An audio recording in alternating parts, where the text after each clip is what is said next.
Courtney Cox here with Nick Goss. And Nick, the Celtics getting the win in Game 7 over the Wizards. They're headed to the Eastern Conference Finals, taking on the defending champs, Cleveland. We heard from Isaiah Thomas after the game, and he said that, people may be counting them out, a lot of people counting them out, but they've been doing that all along, and they've been proving people wrong. So how can the Celtics take this and use it as motivation? They're the number one seed, and people are counting them out. I think that's really all the motivation they need. They don't have a ton of superstars. They have a really deep team. They have a coach that didn't have a ton of playoff experience going into this postseason, but they're very resilient. They have each other's backs. They fight to the very end. They're a very gritty squad. It's one of their trademarks, and they're gonna take all the criticism. Everybody's gonna be picking Cleveland going into the series, and that's only gonna fuel their motivation. And you look at the difference between the two teams. The Celtics having a pretty quick turnaround. It's Monday right now. We just finished Game 7. Wednesday, they tip off for Game 1 at 8:30 p.m. The Cavs, they have a little bit of a different story. They haven't played in a game since May 7th. By the time that the tip-off happens, it'll be 10 days. So could that be used only as an advantage, or could this be a disadvantage for Cleveland? I think it's actually an advantage for Cleveland. I think it could be a disadvantage in the first quarter, maybe the first half as they find their legs.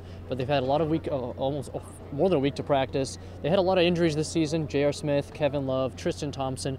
LeBron James was top 5 in minutes per game this season. So I think getting a break and getting some treatment on their bodies will actually really help the Cavs. So I think it could be a disadvantage in the first quarter or two, but then after that, Cleveland will be running and gunning, and I think that'll be the case. All right, well, you seem pretty high on Cleveland. Do you have any predictions heading into the series? I think the Cavs will win in 6. I think the Celtics, they don't have enough firepower. I think stopping LeBron James will be difficult. They have plenty of guys to throw at him, Jaylen Brown, Jay Crowder, but the bench has to step up.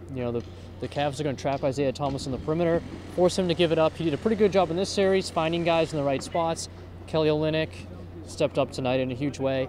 They need Marcus Smart, Jaylen Brown. They're going to need to play a perfect series to beat Cleveland. I think it's possible, but I see the Cavs winning in 6. I'm going to go against you. I'm going to go the opposite side, and I'm sticking with the Celtics in this one. I like what I've seen here on this court, and they're a different team on the road, yes, but we've seen them play better in Game 6 on the road. They played better than they have on the road for the whole playoff series. So I'm going with the Celtics. I'm thinking that the Celtics are going to shock the world, take down Cleveland. I think Cleveland may be overlooking them, and I think that the rest may be hurting them when they come into Game 1 here at the Garden. We'll see. I like the bold prediction. All right, well, tip-off 8:30 p.m. Wednesday right here at the Garden. As always, we'll have you covered leading up to game time and during the game.